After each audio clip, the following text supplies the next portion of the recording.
Head sõbrad, täna ma tahan jagada sõjast. Ei mitte, ma ei tea, talvesõjast, esimesest maailmasõjast, teisest maailmasõjast, ei Vietnami sõjast, ei Iraagi ega Ukraina sõjast, vaid vaimulikust sõjast. Ja kui üsna sageli, vähemalt riigijuhtide tasandil, saavad riigid valida seda, et kas nad on osalised mingis suuremas sõjas või mitte, on ju võimalik valida neutraliteedi poliitika, nagu paljud riigid on ka teinud. Aga see sõda, millest mina tahan rääkida, see sõda, millest räägitakse Jumala sõnas, seal ei ole võimalust kuidagi neutraalseks jääda, sellepärast et meie vastu ja meie pärast on kuulutatud sõda. Seega me kõik, iga inimene siin maailmas on osaline selles sõjas. Ja sellepärast on oluline mõista selle sõja olemust ja mõista ka seda, et meil ei ole kuigi palju valikuid sõjas osalemise osas, aga meil on valikud, kelle poolel me osaleme. Ja jah, meil on võimalus ka valida, et me ei sõdi. Aga see ei tähenda, et me ei osale sõjas, vaid sellega me lihtsalt valime mõneti oma saatuse. No, kellele ei meeldiks kruiisid? Või tegelikult ma tean inimesi, kellele ei meeldi kruiisid, kes ei suuda vee peal kuidagi loksumist kannatada. Minu jaoks on kruiis midagi väga ahvatavat. Ma pole kunagi käinud kruiisil. Võib-olla kui Tallinn-Stockholm välja arvata lihtsalt liikudes Tallinnast Stockholmi. Aga päris kruiisid kuskil Vahemere või Kariibi merel või kus iganes neid tehakse. Kruiisilaeva elu on selline muretu, sinu eest on kõik ära tehtud, jah, sa oled küll kõige sellest ränka raha maksnud, aga siis, kui sa seal juba oled, siis sa elad oma muretut, lõbusat, naudingu rikast elu. See tundub päris ahvatlev, eriti kui see võrrelda näiteks eluga sõjalaeval, kus on väga kindel kord, kus sa ei tea iialgi täpselt, mis järgmisel päeval juhtuda võib, sa ei tea, kas sa jääd ellu või uppud lainetesse. See on lahinglaeva või sõjalaeva elu. Ma tahaks enne, kui ma lähen Jumala sõna juurde ja vaatan seda vaimulikku sõjapidamist piibli kontekstis, ma tahaks tuua sellise võrdluse, mõtlemise võrdluse meile või võimaluse meil võrrelda oma elu või ka koguduse elu, et kas meie elu pigem sarnaneb kruiisilaeva eluga, kas meie kogudus sarnaneb pigem kruiisilaevaga või sõjalaevaga. Ja siis võite ise hinnanguid anda või järeldusi teha, et huvitav, milline laev see Jumala sõna kohaselt see meie elu või koguduse elu võiks või peaks olema. Kruiisilaev või sõjalaev. Kruiisilaeval on kõik reisijate jaoks tehtud võimalikult mugavaks, muretuks, et kõik reisijad tunneks ennast nii hästi kui võimalik. Nii et oluline ei ole nii palju eesmärk, kuhu jõutakse, et kindlasti sinna sadamasse, vaid eesmärk on, et see teekond oleks võimalikult nauditav. Sõjalaeval on kõik allutatud eesmärgile. Sõjalaev väljub mingi konkreetse missiooniga. Kruiisilaeval jaotuvad inimesed selgelt kaheks. Ühed on need, kellele makstakse, et nad teenindaksid neid, kes on siis maksnud. Ühed on tööl, teised on puhkusel. Sõjalaeval on kõik ühe missiooniga, ühel teenistusel.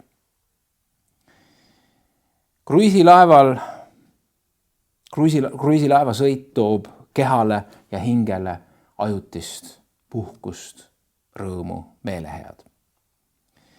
Sõjalaeva tõeline rõõm saabub siis, kui missioon on täidetud. Kruiisilaeval on muusika ja tants need on meelelahutuseks.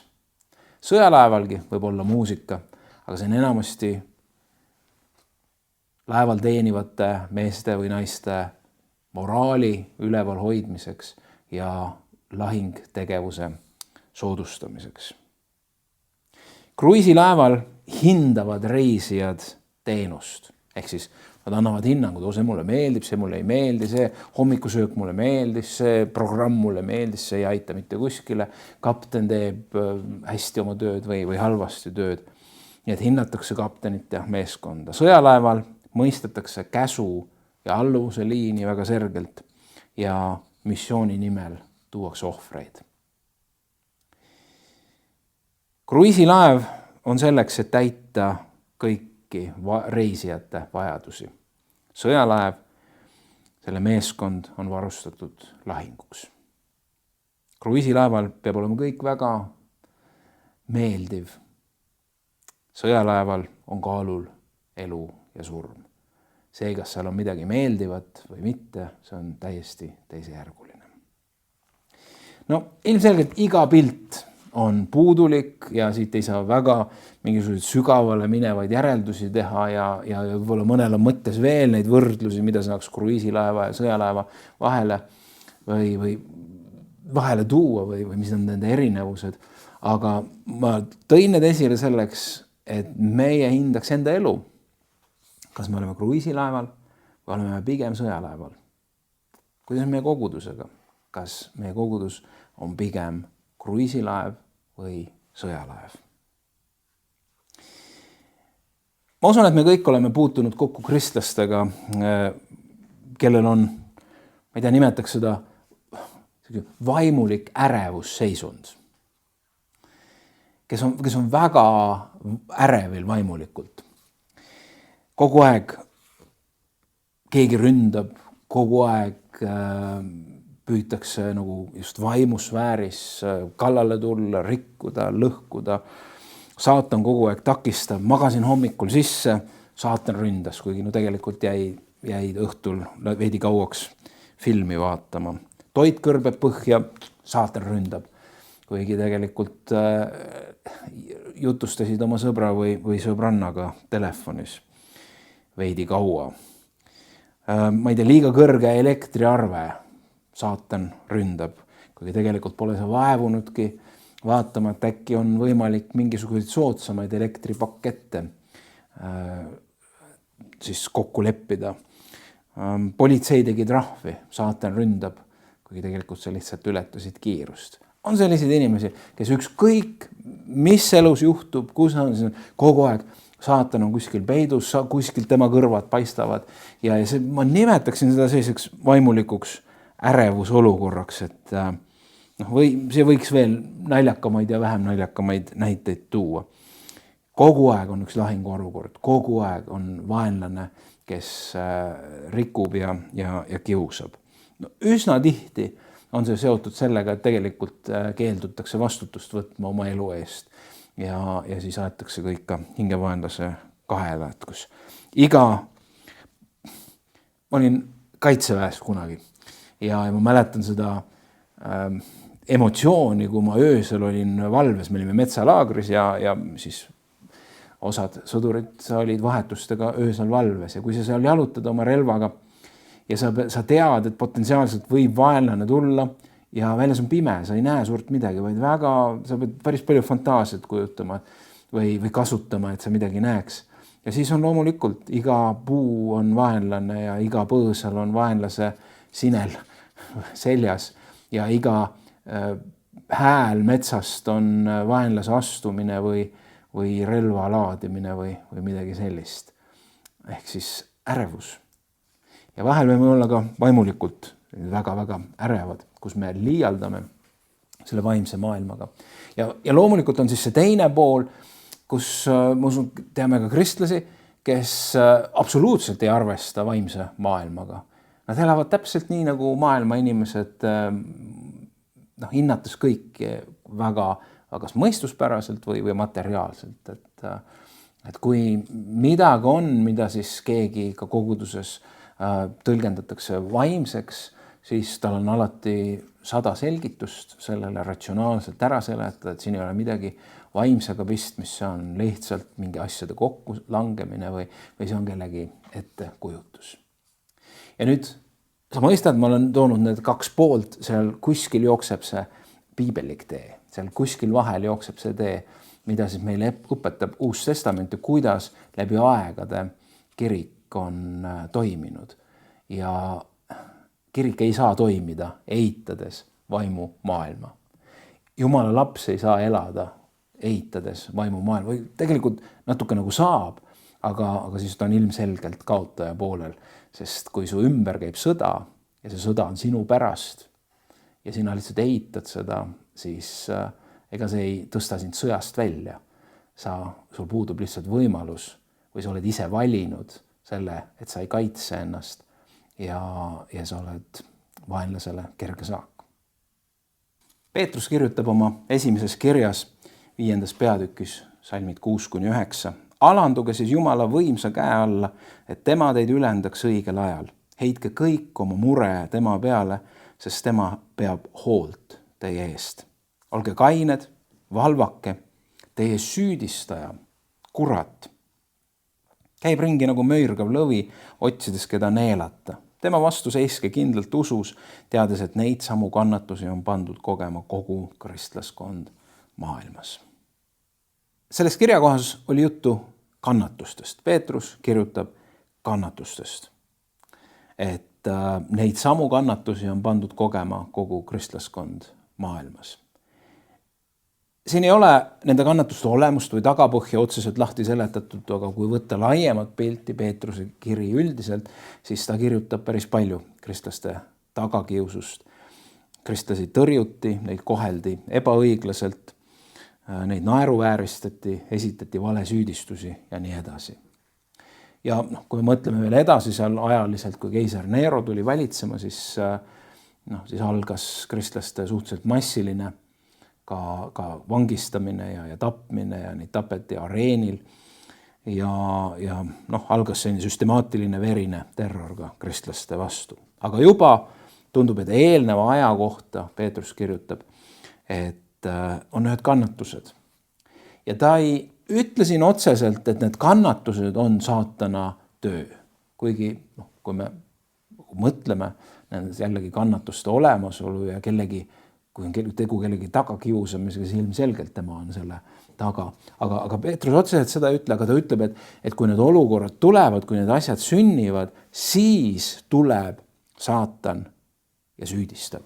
Või siis tuleb saatan ja ta möörgab nagu lõvi, ehk ta süüdistab ja hirmutab. Ja otsib neid, keda siis alla neelata. See on üks vaimne rünnak, see on üks vaimne töötlemine, et see kõik on liiga raske. Me ei oskagi tõenäoliselt olukorda ennast panna, milles nemad elasid. Et see kõik on liiga raske, Jumal ei hooli, tõenäoliselt kõik see Kristuse ülestõusmine ja see kõik ei vasta ikkagi tõele ja jüngrid ja apostlid ei tea, mida nad räägivad või siis valetavad ja sina ei sobi selleks ja Jumal on kaugel kõrgel ära ja anna alla. Et parem kummarda keisri ees ja miks sa teed oma elu keerulisemaks. See on midagi, mida Peetrus toob esile, et kui need olukorrad tulevad, siis on oht see, et hingevaenlane tuleb, see süüdistaja tuleb, see möörgaja tuleb ja hakkab ähvardama, hakkab hirmutama ja muudab sinu ka füüsilise kannatuse vaimseks läbikukkumiseks, vaimseks langemiseks. Ja selle kohta ütleb Peetrus, et sa ei ole erakordne, kui sa seda tunned. See on kristlastele üldiselt praeguses ajas, aga püsi ustavana, püsi kindlana, seisa kindlalt usus. Paulus hoiatab meid seoses raskustele, tagakiusule, reageerimisega, et ärge reageerige inimlikult. Et kui meie vastu võib-olla tullakse inimlike vahenditega, ma ei tea, juhtub, keegi hakkab taga kiusama, keegi hakkab taga rääkima, me jääme kuidagi kellelegi jalgu.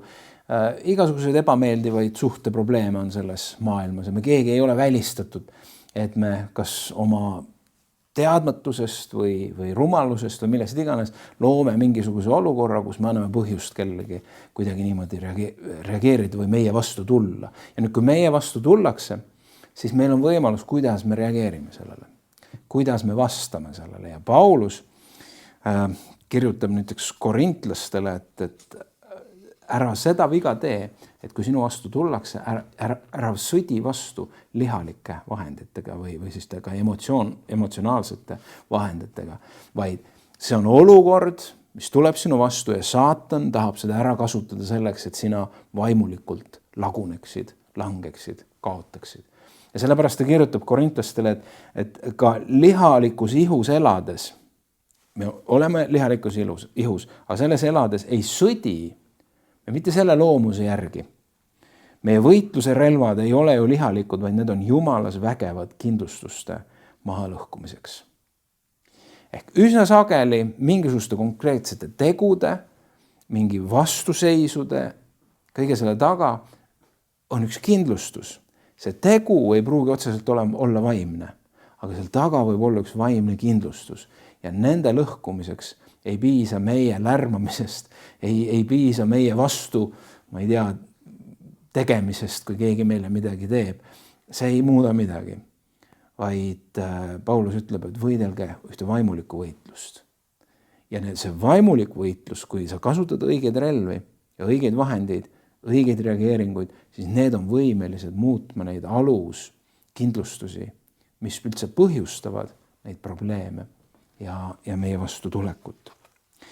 Kui me räägime sõdimisest ja võitlemisest, siis see võib tunduda natuke nagu hirmutav ja mõtleme ju sõja peale, et see on hirm on väga tugev emotsioon seoses sõjaga. Aga kui Piibel räägib vaimulikust sõjapidamisest, siis see ei räägi millestki, et me istume hirmunult kuskil kaevikus ja kuulid lendavad igal pool ja meie ainuke eesmärk on äkki me jääksime ellu ja nutame ja halame seal. Vaid Paulus kirjutab, Johannes kirjutab oma esimeses kirjas, et jah, igaüks, kes on sündinud Jumalast, mõtle, kas sa oled sündinud Jumalast. Sest Piibel ütleb, et kõik, kes on sündinud Jumalast, need võidavad maailma ära. Need on võitjad. Ja see ongi võit, mis on võitnud ära maailma. See on meie usk. Ehk kui sa oled uuesti sündinud, siis sa oled sündinud võitjaks või lausa rohkem kui võitjaks. See on positsioon. Aga sellelt võitja positsioonilt on vaja teadlikult reageerida, teadlikult elada ja olla ka teadlikult see, kes varustab ennast varustusega, millega selles sõjas olla võitja ja edukaks. Et meil on vaja uskuda seda, kelleks Jumal on meid loonud. Watchman nii on ütelnud, et sa ei võitle võidu pärast, vaid sa võitled, kuna sa oled võitja. Ehk sa ei võitle selleks, et nagu saada võitu, vaid võit on juba käes ja kuna see võit on juba käes, siis see paneb sind julgelt ja innukalt võitlema. Nii et sõda ei sõltu meist, see on juba välja kuulutatud. Ja võib öelda, et isegi võit ei ole otseselt meie võita, sellepärast, et Jeesus on juba võitnud. Aga meil on vaja kasutada nüüd seda aega, seda tarkust, mis meile on antud, ja seda relvastust või varustust, mille Jumal on valmis pannud selleks, et me selle võidu siin elus välja kannaksime. Ja ma loen selle tuntud kirjakoha, kui vaimulikust sõjavarustusest räägitakse, siis ei saa mööda minna Efesuse kirja 6. peatükist. Viimaks veel, saage vägevaks issandas ja tema tugevuse jõus. Pange ülle Jumala sõjavarustus, et te suudaksite seista kuradi salanõude vastu. Meil ei tule ju võidelda inimestega, vaid meelevaldade ja võimudega. Selle pimeduse maailma valitsejatega, kurjade taevaaluste vaimudega. Seepärast võtke kätte kõik Jumala sõjavarustus, et te suudaksite vastu panna kurjal päeval ja jääda püsima, kui te olete kõik teinud. Seiske nüüd ja teie niuded olgu vöötatud tõega ja teil olgu seljas õiguse soomusrüü ja teie jalgades olgu valmidus minna kuulutama rõõmusõnumit rahust. Kõigepealt aga võtke kätte usukilp, millega te võite kustutada kõik kurja põlevad nooled. võtke ka päästekiiver ja vaimumõõk, see on Jumala sõna, ja palve ja anumisega palvetage igal ajal vaimus. Meie sõjavarustus ei ole siis nii palju soorituse küsimus, et me saame kuidagi selle varustuse oma mingisuguste tegude ja soorituste pealt, vaid see on positsiooni küsimus, kes me oleme Kristuses. Ja meid kutsutakse üles ka ju riietuma Kristusega. Riietu Jumala sõjavarustusega, riieta Kristusega. Ja ma usun, et Paulus otse kui kirjutab tegelikult lahti siin seda, et mismoodi me siis riietume Kristusega. Ja see Kristusega riietumine ongi ka sõjavarustuse selga panemine. Peab ütlema, et Paulus kasutab näitena tolleaegset kõige efektiivsemat ja kõige edukamat sõdurit. See on Rooma sõdur. See on tema varustus. Ja see oli omamoodi niisugune disaini ja tehnoloogia tipp. Kusagilt ei oleks leidnud paremat. See on see, mida siis nüüd Paulus kirjeldab, et see on kristlaste roll ja võimalus, kuidas selles vaimulikus sõjapidamises võidelda just sellise varustusega. Ja ta hakkab pihta tõevööst. Tõevöö. Ja sellel on kindlasti kaks põhjust. Üks põhjus on see, et kogu see Rooma sõduri varustuseks ta siuke vöökeskne oli, et selle küljes rippusid selle külge kinnitati paljud teised varustuse osad. Aga teine pool, kui võtta vaimuliku poole pealt, siis kes on saatan või mis on tema põhiline relv? Ta põhiline relv, kuidas ta tuleb meie vastu ja millega ta saab meid rünnata, on vale. Ta tuleb ja valetab. Juba Eedeni aias ta alustas oma pooltõdedega, mis on samuti ju vale. Ja kui vaenlase põhiline relv on vale, siis on ilmselgelt meil vaja vöötada enda niuded tõega.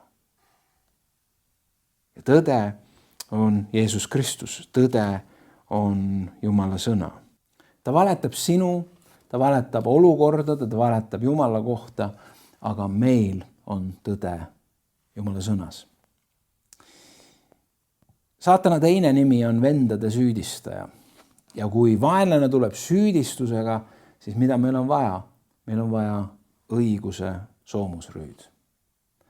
Midagi, mis on kõrgem meie õigusest ja see on meie õigus Jeesuses Kristuses. Ja sellelt põrkuvad vaenlase need valed ja süüdistused tagasi. Ühed kõige innovatiivsemad varustuse nagu detailid või osad Rooma sõduril oli nende jalanõud, sellised kõrgelt sandaalitaolised nahast jalanõud, mis olid väga mugavad, väga pehmed ja samas väga vastupidavad ja need võimaldasid sõjaväel liikuda väga kiiresti ka väga keerulise pinnasega maastikul ja see andis tohutu eelise teiste sõjavägede ees.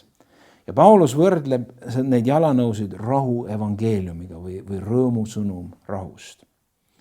Rahu Jumalas on see meie kindel jalgealune ja samas me ei saa mitte kuidagi olla võidukad oma vaimulikus sõjapidamises, kui meie ei ole need, kes me seda rahu ja rõõmu sellesse ühiskonda viime. Usukilp on samuti, või kilp Rooma sõduril, aga meil usukilp, väga-väga oluline varustuse vahend. Ja kui me lihtsalt mõtleme selle suure kilbi peale, mis Rooma sõduril käes on, kaugrelvad tollel ajal olid ju vibunooled. Ja sellega sai kaitsta eest, sellega sai ülevalt kaitsta külje pealt. Aga mida ei saanud mitmest kohast korraga kaitsta. Ja nii võib-olla olete kuskil ka filmidest näinud seda, kui siis Rooma armee läheb ja toimub vastase poolt viburünnak, et nooled lendavad, olgu nad siis põlevad või mitte, siis võeti selline põlvedel asend ja need kilbid asetati niimoodi, et esimesed panid ette, järgmine kattis oma kilbiga ees oleva sõduri pea, et tekkis selline nagu maja omamoodi, kaitse, turvaline, et kõik oli eest ja pealt kaetud. See on usukilp. Tooser on ütelnud, et usk on pilk Jumala iseloomule keset olukordi, mis räägivad vastupidist. Ehk on olukorrad, mis ütlevad, et ma ei tea, Jumal on unustanud sind, sa ei saa iialgi seda, see ei juhtu mitte kunagi ja nii edasi, nii edasi. Ja me otsustame, et ma vaatan sellele, mida Jumala sõna räägib sellest. Mida Jumala sõna räägib Jumalast, mida Jumala sõna räägib minust või minu olukorrast. Usukilp. Meie sõda toimub meie mõtetes ja seega ei jäta Paulus esile toomata ka Rooma sõduri väga olulist varustuse osa ja see on tema uhke kiiver. Ja see uhkus ei olnud mitte eesmärk nii palju, vaid see, mida ta tegi. Ta kaitses meie pead ja peas toimuvad mõtted. Ja nii on meie päästekiiver ka üheks kaitsevahendiks meie vaimulikus sõjapidamises, kuidas kaitsta oma mõttemaailma, sest suurem osa sellest lahingust just seal toimub meie mõttemaailmas. Aga meie, kes me oleme päevalapsed, olgem kained, rõivastatud usu ja armastuse kaitserüüga ning päästelootuse kiivriga, kirjutab Paulus Thessaloniklastele. Ehk see on usk ja lootus selle peale, et see, mida Jumal on alustanud, see minu päästetöö, seda ta ei jäta pooleli. Isegi kui see hingevaenlane, süüdistaja ja valetaja ütleks ühte või teist, Jumal ei jäta pooleli, vaid ta viib lõpule selle, mille ta on alustanud. Ja ma ei pea kartma. Ma ei pea kartma ka hingevaenlase valesid. Ja kui kõik on mainitud kui kaitsevarustus, siis Paulus toob esile ka mõõga. Ja mõõka saab kasutada kahel moel, ta võib olla kaitseks, aga ta võib olla ka rünnakuks. Jumala sõna. 2. Timoteuse 3.16 ütleb, kogu püha kiri on Jumala sisendatud ja kasulik õpetamiseks, noomimiseks, parandamiseks, kasvatamiseks õiguses, et Jumala inimene oleks täiesti varustatud ja valmis igale heale teole. Mõni on muidugi leidnud, et see tähendab seda, et me peame selle maailmaga kõikjal piibliga võitlema. Piibel käes, piltlikult või otseselt, ükskõik kui keegi mingit arvamust avaldab, siis meie kohustus on kindlasti mõni piibli kirjakoht vastu panna või kui on üks ühele vestlus, siis tuleb kasuks ka ummika piibliga korra vastu pead lajatame. Mitte otseselt vaevalt keegi nii arvab, aga just nimelt see kuidagi pidevalt peame tõestama, pidevalt peame õigustama, pidevalt peame vaidlema ja Jumala sõna põhjal ja Jumala sõna ka. Tuleb meeles pidada ka seda, et midagi, mida Jeesus rääkis pärlite heitmistest kellegi ette ja siin on ka palju tarkust vaja. Aga fakt on see, et pühakiri on Jumala sisendatud, ta on kasulik õpetamiseks, noomimiseks, parandamiseks, kasvatamiseks.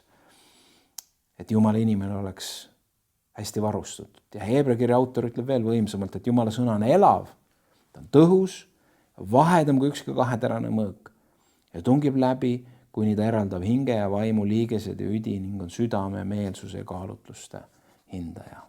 Ehk ta teeb ühe nähtamatu töö vaimu maailmas. Et piibliga ei pea füüsiliselt päid lõhkuma. Jumala sõna vastu võtmine ilmutab meile tõde. Iseenda, oma olukordade ja Jumala kohta. Ja saatan vihkab seda. See on talle väga ebameeldiv, see on talle ohtlik. See on ta õudusunenägu, kui me saame teadlikuks oma patust.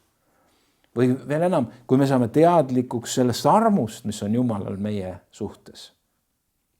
Aga see tuleb läbi kuuldu, Jumala sõna kuulmise. Paulus lõpetab varustuse kirjeldamise palvega, mainides palvet ja ta ütleb, et palve ja anumisega paluge igal ajal vaimus. E.M. Bounds on ütelnud, et palve ei ole lahingu ettevalmistus, vaid palve ongi lahing. Ja kes on palunud ja ka palve võitlust pidanud, see mõistab seda, mis see tähendab.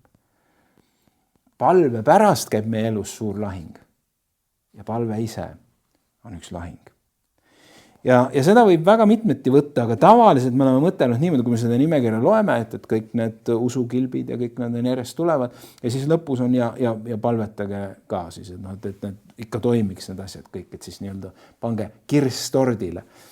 Aga võib-olla on see hoopis sedapidi, et meie kutse on võidelda palves ja selleks, et me suudaks seda, selleks peab olema meil see tõevöö ja õiguse soomusrüü ja päästekiiver ja usukilp ja vaimumõõk. Võib-olla on see hoopis sedapidi. Tuntud ülistuslaul, mida on ansambel Petrega kuulsaks laulnud, ütleb: taevases sõjavarustuses me siseneme maale, see lahing kuulub Issandale.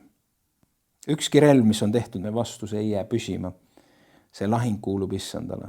Me laulame au ja kiitus, vägi ja jõud olgu sul. Me laulame au ja kiitus, vägi ja jõud olgu sul. Kui pimeduse vägi tõuseb kui tulvavesi, siis see lahing kuulub Issandale.